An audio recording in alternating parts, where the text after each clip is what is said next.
Looks like we've hit a bit of a plateau here, so let's go ahead and get started. Hi everyone. Eli is not able to join us. So my name is John Peak. I am also with NMFS Open Science, and I will be kind of taking over today as just a very basic intro to Keenan, and then I'll hand it over to him. So today we have Keenan Ganz, who's is it Ganz? Ganz? Gantz. Ganz. Okay. Yeah. So he's from University of Washington, and he's going to be giving us a tutorial on a software called xbatcher, a Python library, I assume. Yeah. Um, and this is going to be used for deep learning pipelines. So in the chat, I'll post it one more time for any newcomers. That's going to be our material for today, and it has a link to the Colab notebook that Keenan will be working from. So feel free to follow along. I'll be in the chat monitoring to see if anyone has any issues. Otherwise, Keenan, go ahead and take it away. All right. Thanks for the introduction, Jonathan. I appreciate it. And thank you, everyone, for joining me today. I'm so glad that we get to jam out and talk about deep learning in Python. Great Friday afternoon activity. Before we get super into it, I know that Eli has taught all of you a little bit about, or like, most of you should have a foundation for kind of the core data structures that we use in Python for working with geoscience data. So things like what an xarray like data set is, and maybe you know a little bit about how like deep learning models work. I saw that last week, or at least in previous weeks, there have been tutorials on like convolutional neural networks. Are those both ideas? I guess, topic areas that this group generally feels familiar with, like what xarray is, and then like what deep learning, I guess, models are. Okay, yeah, I see tons of thumbs up. Wow, one of them even exploded. That's amazing. Cool. What lovely emoji things you can do with Zoom now. Okay, well, I am so very excited to tell you all about xbatcher. Gosh. Jonathan, for what it's worth, I am on a single screen right now. So if stuff appears in the chat, I won't necessarily see it immediately. I'm gonna move some things around so I can see a little bit better. But yeah, if you see something in chat, just like let me know. Sounds good. Um, We'll do.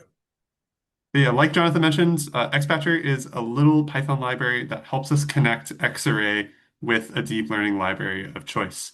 I have a little figure down here of kind of explaining the whole game.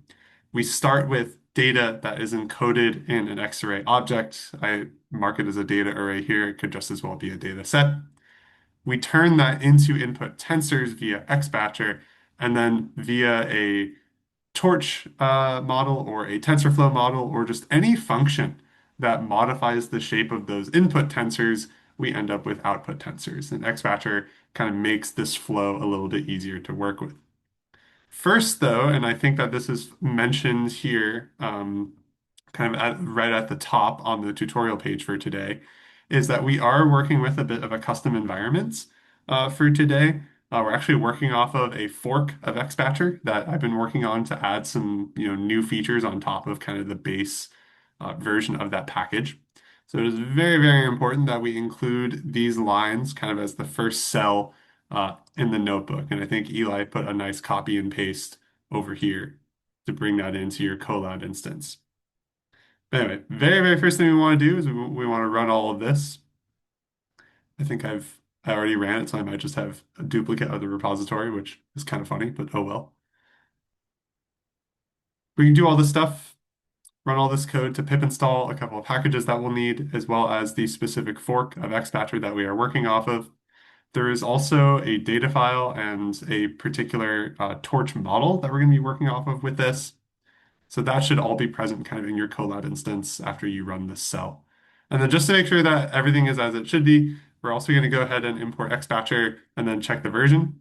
And you should see, instead of like a nice neat version string, you should see this kind of wacky like 1000.dev and then plus a bunch of hexadecimal there. Does anyone want some time to get to this point. Should we wait up a sec before I move on? I'll just like give it a moment.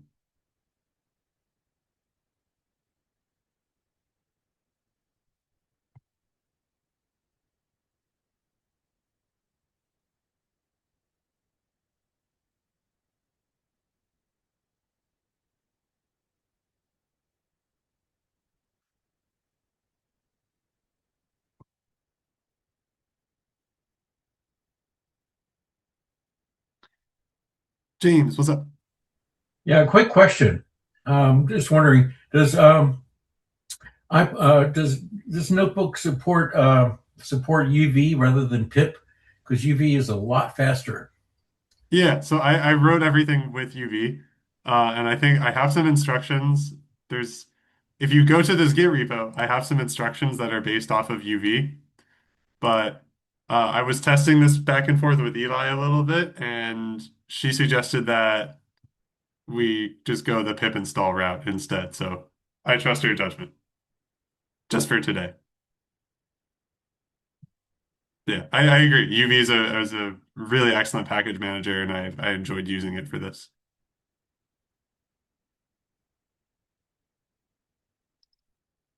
Okay. Feel free to slow me down if you need a little bit more time to get to this point, but let's keep going because we only have an hour and there's very much to get to. So a quick overview of what we're going to be talking about today.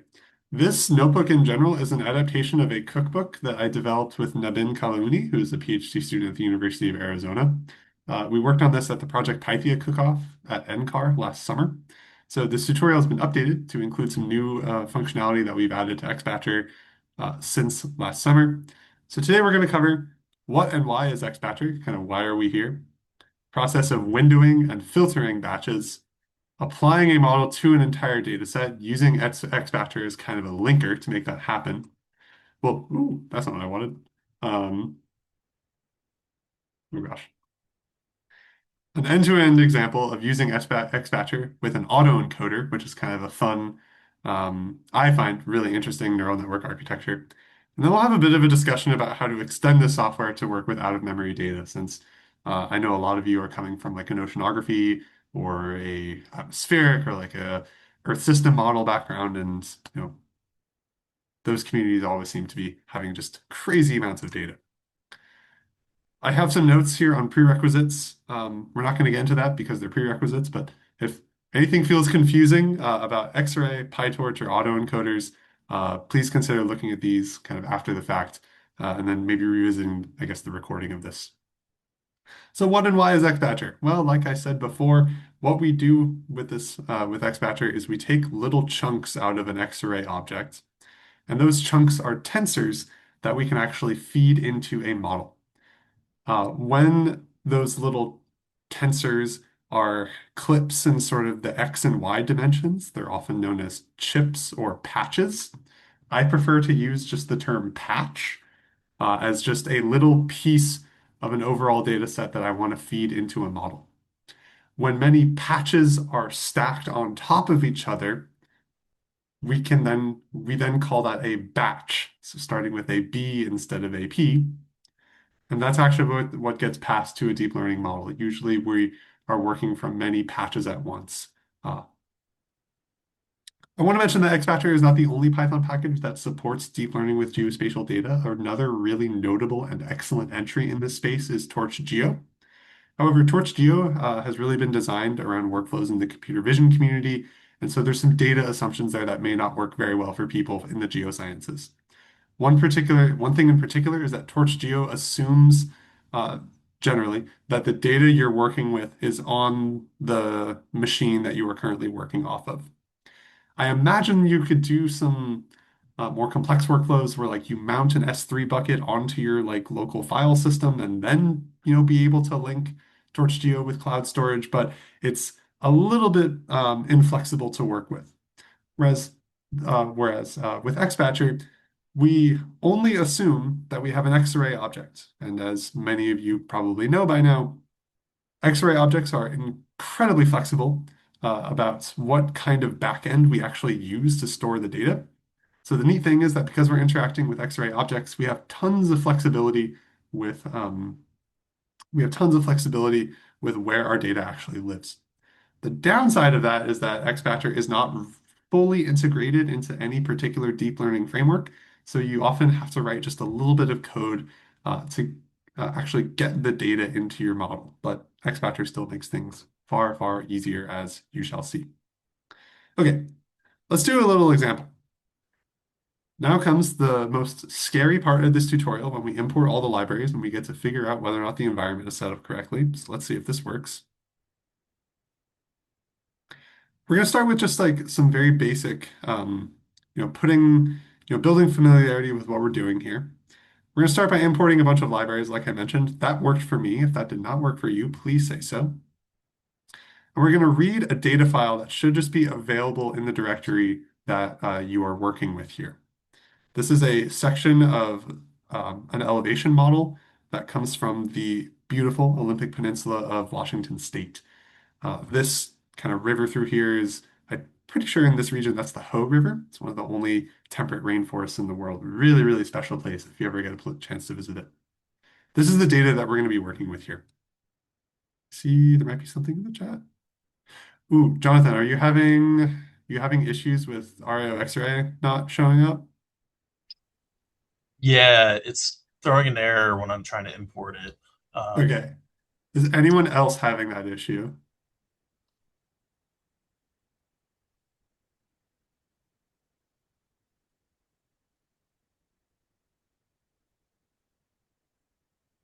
Perhaps not.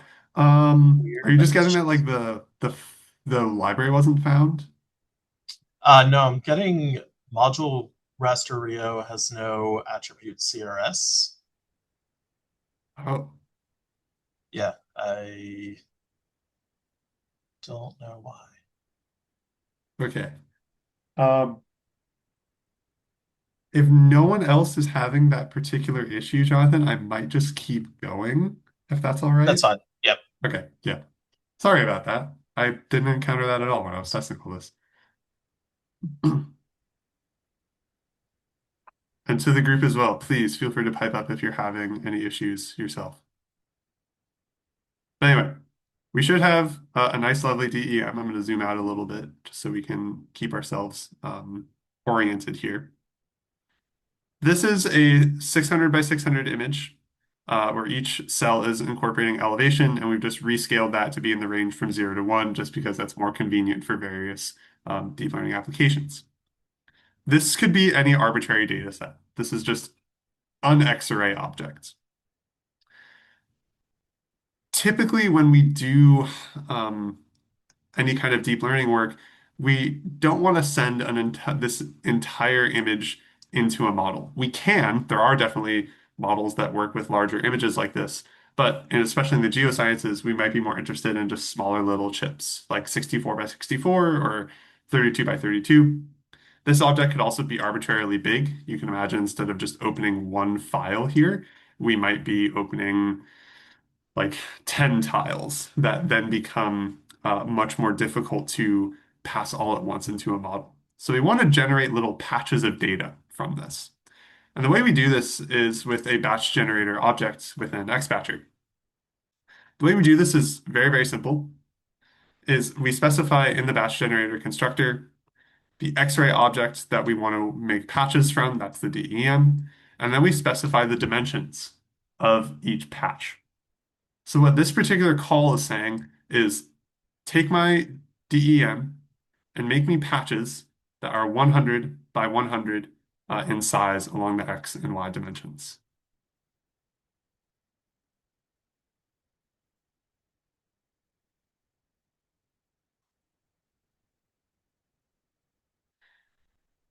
The batch generator results in essentially an iterator.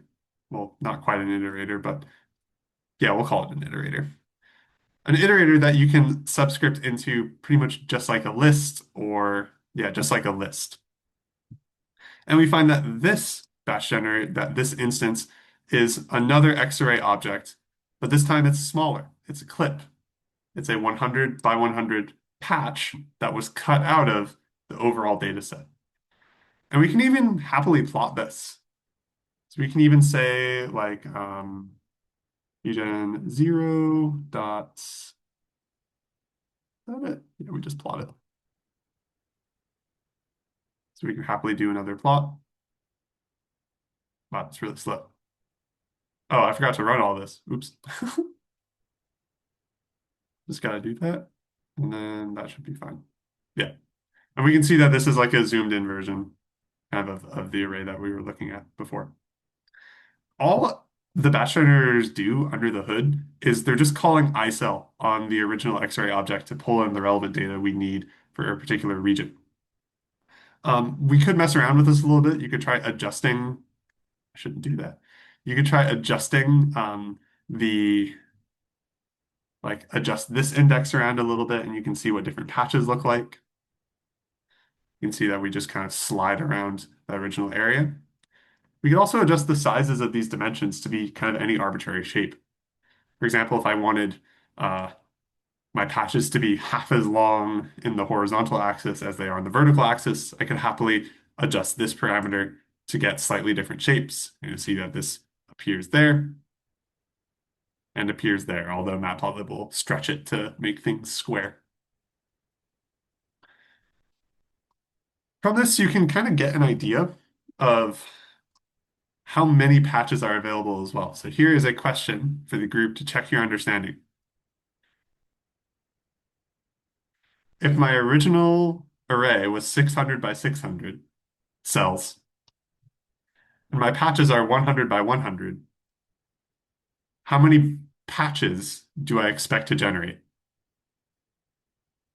And don't just run len bgen. Think about it yourself.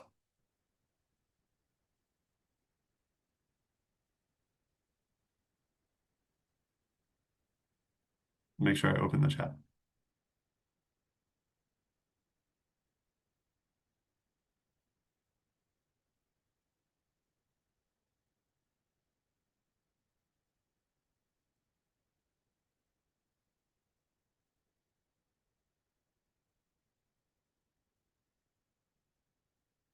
Anyone?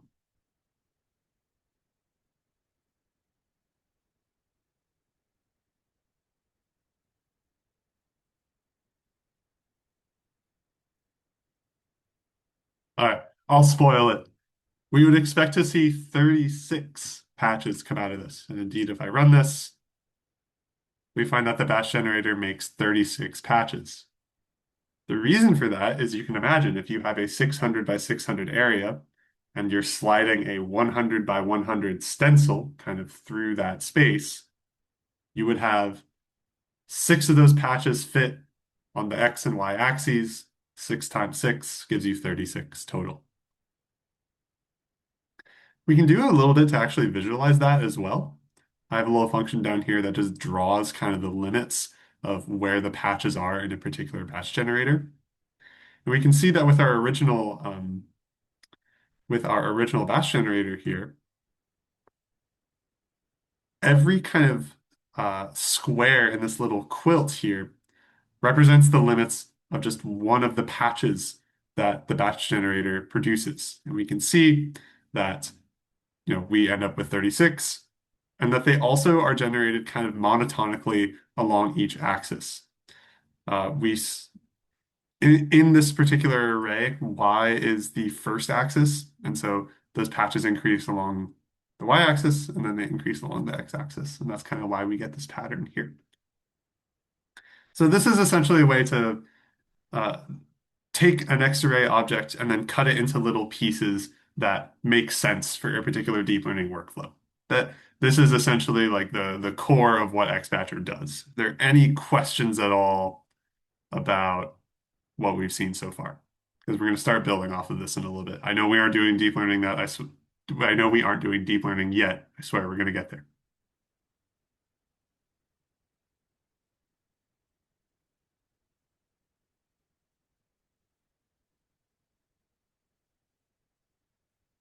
All right, I suppose this is a wicked sharp group. No uncertainties anywhere. We're just locked in today. I love it. Another neat feature you can do with xbatcher is you can specify overlaps. This is, again, a really common thing to do with image workflows is that you want to have like you're okay with having your little patches overlap with each other. That can be a great way to get more data, kind of if you have a limited extent.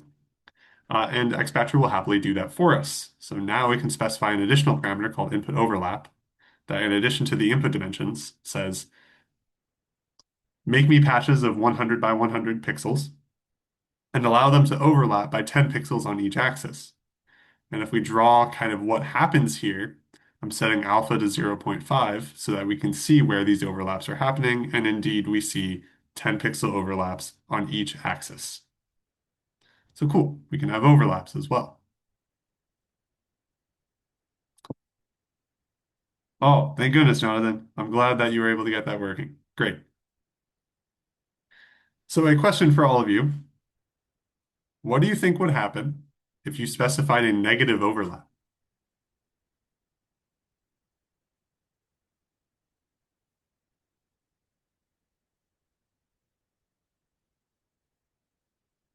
You could happily also just like run this and see what happens.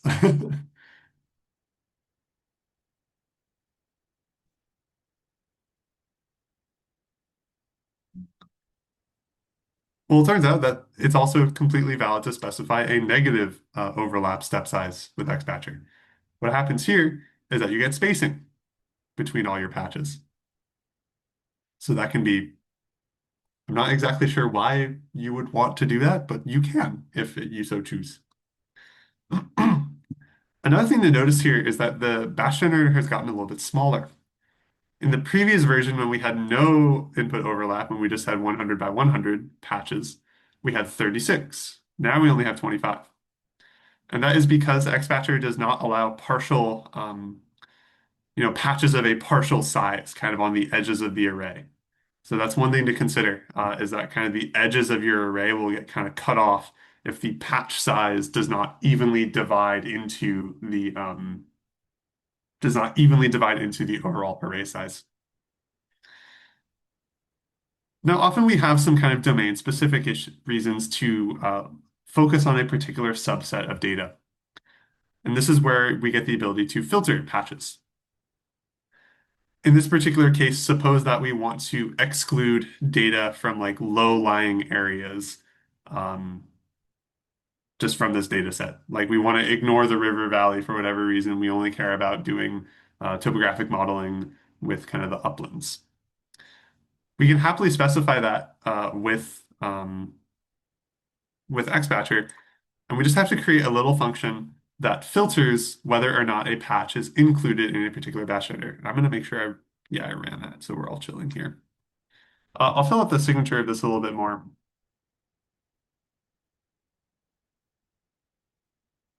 This first argument is the particular or the overall data set that you provided to the batch generator. And then the selector is a dict object that you can use with iCell to grab the particular patch that you are interested in.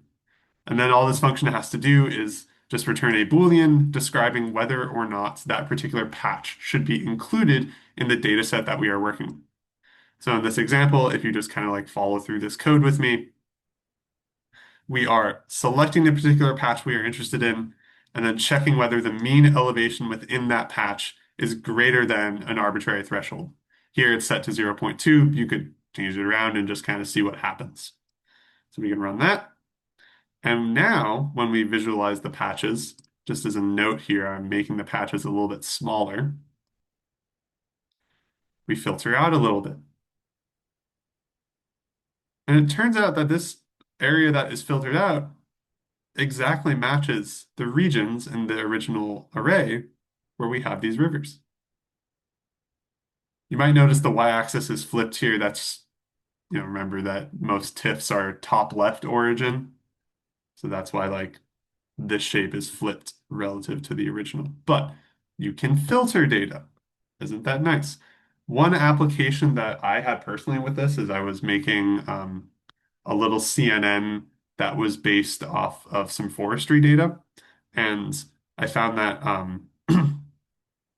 a lot of the study area I was working in, like a lot of the place that I had data, wasn't actually forest. And so I wanted to exclude from training all the areas that were non-forested. And so just specifying a little filter function that looks at each patch and then decides whether or not it's included is a very efficient, or I find a very efficient way to sort of code that up. The one downside of this is the batch generator will visit every single patch and run this filter on it um, before anything happens. This is, that uh, every patch gets visited just as part of running this constructor. If your data set is huge, you can imagine how that might be problematic or would just take a while. But we can, that's kind of part of the discussion that I'm thinking of having kind of at the end of this. Any further questions about this?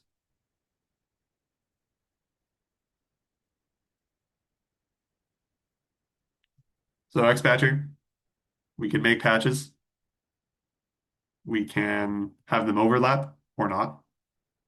And we can filter out specific patches based off of a particular function or whatever domain specific application we have. One last thing I'll mention is that you can also resample. This is really similar to like the scikit-learn resample API, where you can actually selectively remove patches from the data set just based off of some arbitrary weight. So like in this case, again, it's really similar to the filter function. We start with a data set and a selection object.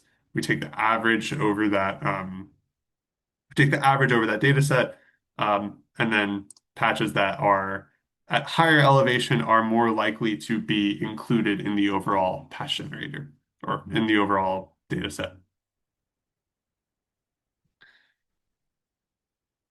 So that's kind of a whirlwind tour of all the things that are available to you with xbatcher.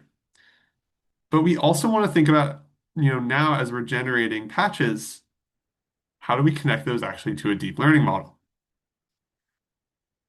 I am basing this off of Torch, which to my knowledge is the more popular deep learning framework kind of within the Python ecosystem, although TensorFlow fans, I know you're out there. And this is essentially all the adapter code that we need. Whoops, I don't need so.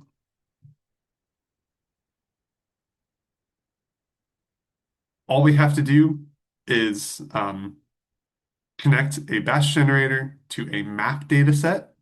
This is a object that simply just converts the patches that the batch generator makes into Torch tensors. That's like the compatible data structure with this. And then we connect that to a data loader, which takes individual patches from the map data set and stacks them up into batches. So the batch is then something that we can actually, pass to a model. So we can see that the individual elements of map data set become a tensor because they're torch.tensor. And we see that their size matches the size that we specified in the batch generator.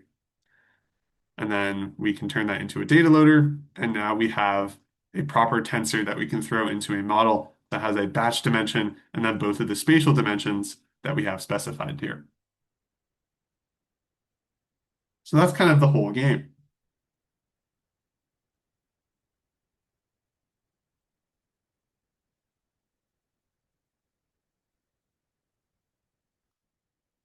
And we can slot that data loader into a training loop.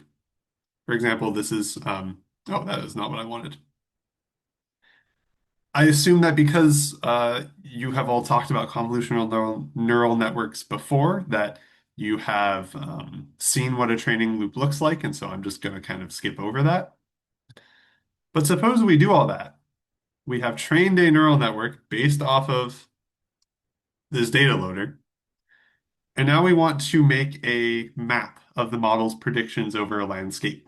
Say you're working with a stakeholder or someone who wants to consume the results of your research, and you want them to be able to see what your model is predicting.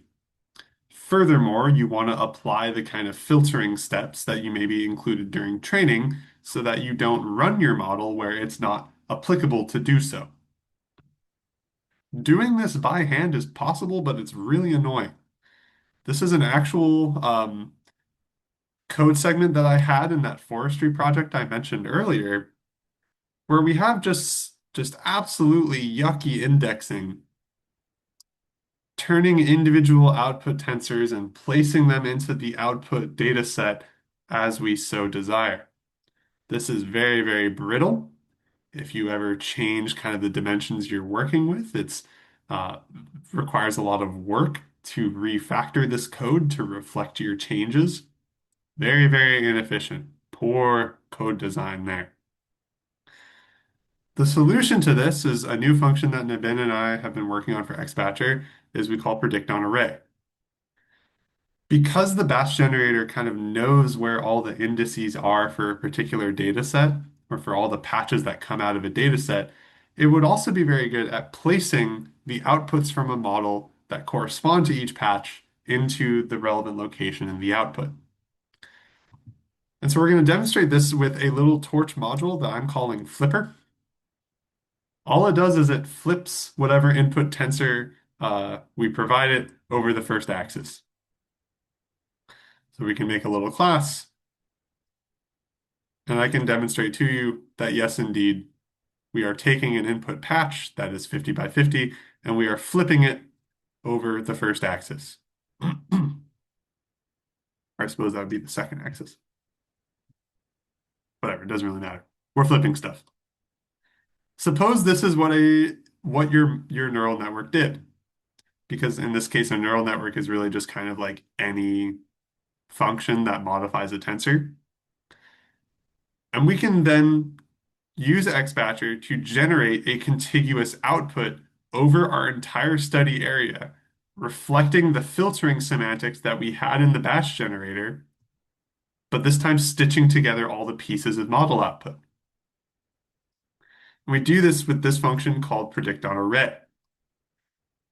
Has anyone here, this may be a bit of a deep cut, is anyone here familiar with the function in xarray called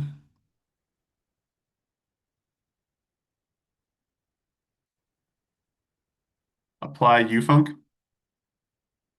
Anyone seen this before?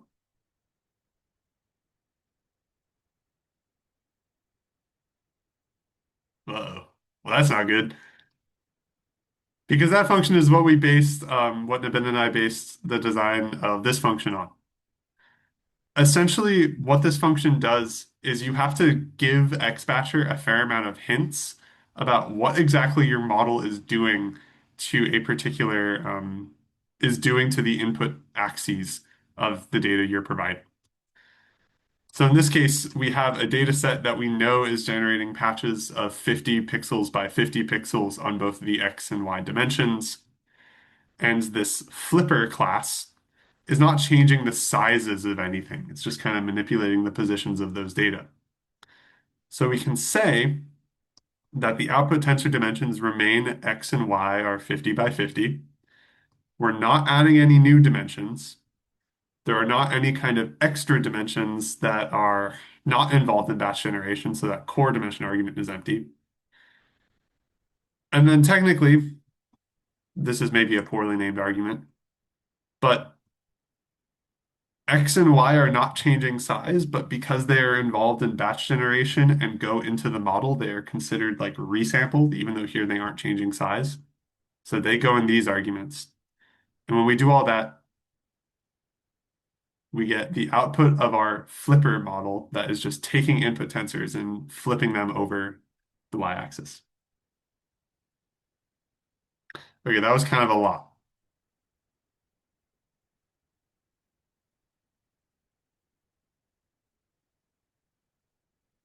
I may have gone a little bit fast through this, but I just want to ask the group, do we see kind of the connection here of how all these pieces come together? You can use xbatcher to not only generate training samples for a deep learning model, but if you have a trained deep learning model, you can use xbatcher to take the outputs of that model and stitch them back together into the same labeled xarray objects that you started with.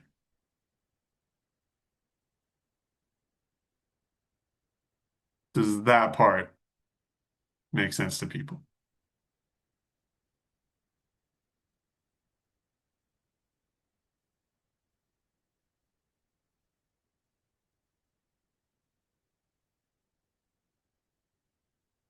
Okay, John is following along. Thank you. But for anyone else, please, if this is confusing and you want to, really zone in on this, you are probably not the only person that's feeling confused. Please do speak up if you want some help. I totally understand how this function can be quite confusing. We based it off of apply ufunc, which if you look around Stack Overflow or whatever, there's so many threads of people being like, oh my God, how does this thing work? There is a more detailed explanation down here of kind of what all these arguments are and how they fit together. Oh, I'm getting a bunch of thumbs up as well. Okay, good. I cannot see the emojis. So apologies if everyone was like giving me feedback with emojis and I was just like totally ignoring you. I cannot see it from where I'm at right now. Sorry about that. Um, okay. So we can do some other fun stuff with this is we can alter the shapes of particular is we can alter the shape of an input tensor, and xbatcher will do its best to kind of put together um, the the output array. So this is a little bit more specific. Where now what we are doing is we are taking our input tensors that, remember, had the shape 50 by 50 on the x and y axes. And now we are taking those first two axes and we are compressing them down to 10 pixels. And we are adding a third axis of 25 pixels or cells or what have you. So now we are not only changing the shape of existing dimensions, but we're adding a new one. You can still reconstruct a new xarray dataset from a model that is doing this kind of complex reorganization, which can be really, really powerful. So now we're messing around a little bit more with this predict on array function. We're saying here are my output tensor dimensions. Y and X have been compressed down to 10 elements, and we have a new dimension called new ax that is 25 elements. We include new ax as a new dimension because it wasn't involved in the original xarray object and it wasn't involved in batch generation. And we specify that X and Y are being resampled. They are changing resolution. I can still get an xarray object back out. And moreover, if I scroll down past some of this output a little bit, the coordinates actually get resampled to reflect the new dimension sizes on Y and X. We can actually plot this and I can, convince you that this is a fully functional X-ray object because I can say reshaped the mean over the new X and plot that. Surely that will work. And you see we get this kind of wacky output. Again, this sort of fancy reshaper model we're doing is not doing anything that's particularly like semantically relevant, but it's changing the shapes of the input patches. This is a very common thing that happens with deep learning models. But we can still take all those patches, glue them back together, and retain as much of the original coordinate information that we had from the training data that we started with. So this makes it very, very convenient to take data in, generate an output, and have it still be semantically meaningful. There is, however, a caveat. If you want to change the size of an axis, whatever you are resampling it by must evenly divide into the original data array. So think back a little bit. Our original data array was 600 pixels by 600 pixels on the X and Y axes. If we are going from 50 by 50 patches to 10 by 10 patches, then that implies that we are reducing the size of the x and y axes by a factor of 5. 600 divided by 5 is an integer, 120. Or in other words, 5 evenly divides into 600. So this all works. And you see that we indeed get a 120 by 120 array as we expect. However, if you did, for whatever reason, you're like this example, if your batch generator made tensors of size 7 by 7 and the model generated tensors of 10 by 10, the resampling factor becomes 10 over 7, and the implied output array size may not be an integer. If not, predict on array will throw an error. And we've done our best to make that error hopefully informative to like tell you what's going on. But you do have to be careful a little bit of making sure that the patch size, the output size, and the overall array size are compatible to like kind of do this workflow. Okay, let's do something a little bit more involved. I really want to show all of you an autoencoder. I'm not assuming that any of you have done any like reading ahead of time about like what autoencoders are, so I'll just explain it really briefly. This is a model that we trained kind of on the topography data that we're working with here. It is almost certainly overfitted, so be aware of that. But the idea of an autoencoder, PyTorch Lightning folks have a really nice tutorial on this, is that we're starting with an input, compressing it down to a latent space, and then trying to get the original data back out. In this particular case, what we are doing is we are starting with a 32 by 32 patch of topography data. So that's 1024 pixels, compressing it down to 64 elements in kind of that latent space, and then trying to get back to the 32 by 32 input patch. And I always find this quite fascinating in that if I, load the model from a file here that's, comes with it in the Git repository we're working off of, we can go through the same steps before, make a batch generator, make a map data set, make a data loader. We can show that this model is actually quite effective at reconstructing the shape of input patches. So this is an example of 4 just totally random patches from the overall data set. This is what the patch looked like when it went into the model. Those 1000 pixels were compressed down to 64 and then re-encoded back to their original state. And look at how good the model is at kind of recovering them. Again, this is overfitted, so that's probably why it's doing so well, but still, I find it fascinating that this is even possible. So as a first step, we could glue all these reconstructions back together to try and get the original DEM back. We can happily do that. This is going to take a little bit because there's a whole bunch of patches to sort of crank through here. This goes a fair amount faster on my computer. I guess Colab is a little bit slower. That makes sense, I guess. It's a free resource.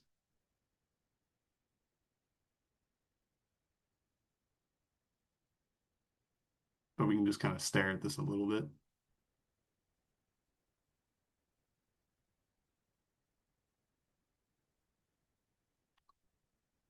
And there we are. And we find that putting all those reconstructions back together, we get something that looks quite a bit like topography data. This is working on a much bigger section of the overall tile, just because I wanted to show you all of this. And we can compare the difference between the reconstructed version and the source data that we're working off of. That again, this has been scaled from like 0 to 1, so this error value isn't really meaningful in terms of like any vertical unit. But the model does pretty darn well, which I think is quite neat. We can also do some fun stuff of getting the latent dimension. So let's all stretch our brains a little bit about like what all the tensor manipulations that are happening here. We start with a 32 by 32 patch whose 2 axes are x and y, and we compress that down to a 1 by 1 by 64 vector where we have single pixels in both the X and Y dimensions, and we have added a 64 element latent dimension as kind of like a new dimension. The neat thing about autoencoders is that, actually a very common application of these models is you'll train both the encoder and decoder arms and then only run inference on the encoder because what's happening in this latent space is usually like what's interesting. That's what we're doing here is we have a little function that just only runs the encoder component of the model and then does some, tricks in here to get the shapes as we expect them to be. So we can do that on our original data set where we are compressing by a factor of 32 on the X and Y axes and adding a new 64 element latent dimension. And once that finishes doing all the prediction, we end up with a new X-ray object that is appropriately compressed on the spatial dimensions and has a new latent dimension of how the autoencoder is representing terrain data in that particular position. We can plot this up and we can see that what's really going on here is that the autoencoder is generally just like separating upland from lowland areas. We can see that kind of in this, if we just take the sum over the latent space, which isn't a particular meaningful operation, we just want to plot it. We see that there's like a really clear gradient here of like lowlands to mountainous regions. I wonder how the mean looks. That might look a little bit different. No, it's exactly the same because that's how averages work. Duh. But we can do one last fun little trick here is we can pick an arbitrary location within this data set and calculate the cosine similarity of that 64 element latent space vector with every other vector in the data set.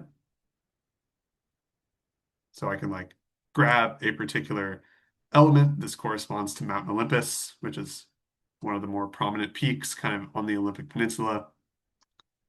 Quick function to give us cosine similarity, apply ufunc, and then we get a map of how topographically similar the peak of Mount Olympus is with every other position in the data set, where larger numbers towards 1 indicate high similarity, and then values towards -1 indicate low similarity.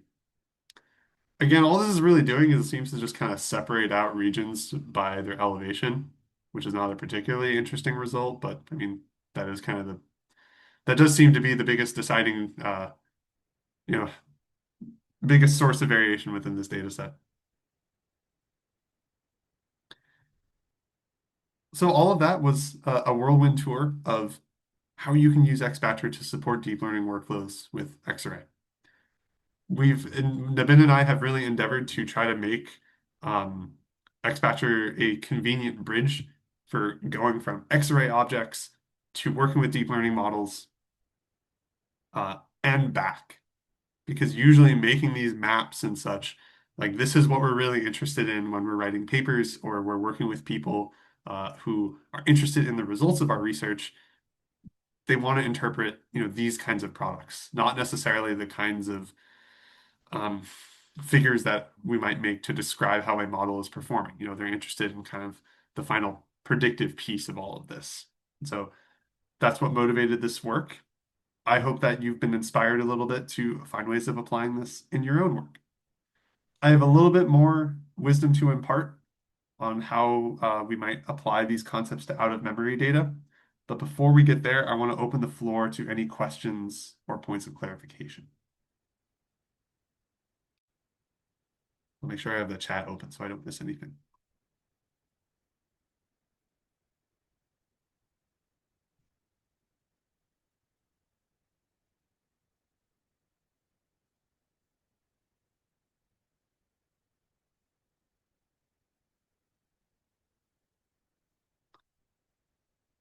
Okay, well, I'll finish with a little bit of concerns to be aware of doing deep learning with out-of-memory data. Like I said, xbatcher is agnostic to the storage backend of any Xarray object, so you can happily use it with a Dask-backed array that is pointing at like cloud storage or something. However, at some point, no matter what, you are always going to have to call like dot compute on whatever Xarray object you're working with, and then possibly then copy that data to the GPU. The Some people from Earthmover put together a blog post a few years ago about having higher throughput with xbatcher on a cloud-hosted dataset, and I highly recommend checking out that blog post if you're interested in some really fine technical details about how to make this process efficient. But there are some additional limitations that I think I can call out, quite quickly, is that using filter function or resample function, those things that let you kind of have finer control over what pieces of your overall data set are available to the model, those require you to check every patch in your data ahead of time, which if your data is huge and out of memory, that would just like take a while. I've tested this in a few different environments, and I found that like checking every position in the data and pre-filtering does incur like a big startup cost, but it is generally faster than filtering kind of in real time as patches become available to the model. If the model is training for several epochs, or if you're only using a small like a small portion of all available data just because you have a very strict filter.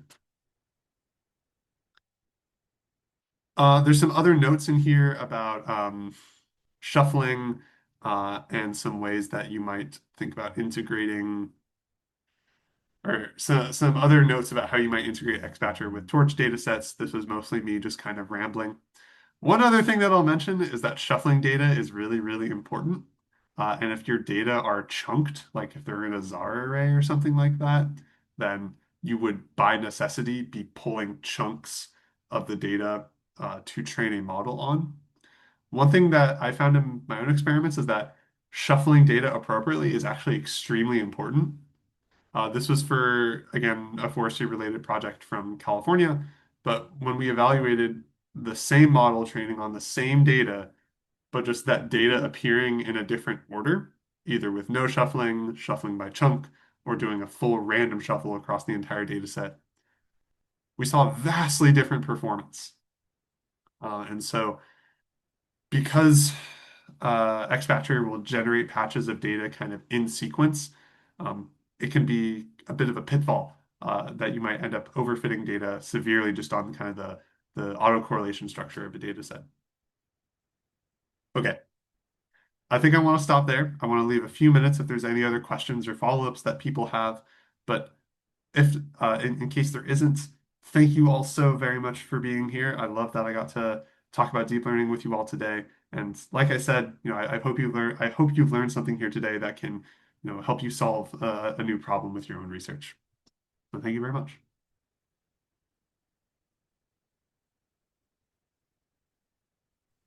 Thank you so much, Keenan. That was really cool, especially since I was actually able to get it to work after my Thank you, Keenan. issues. Yeah.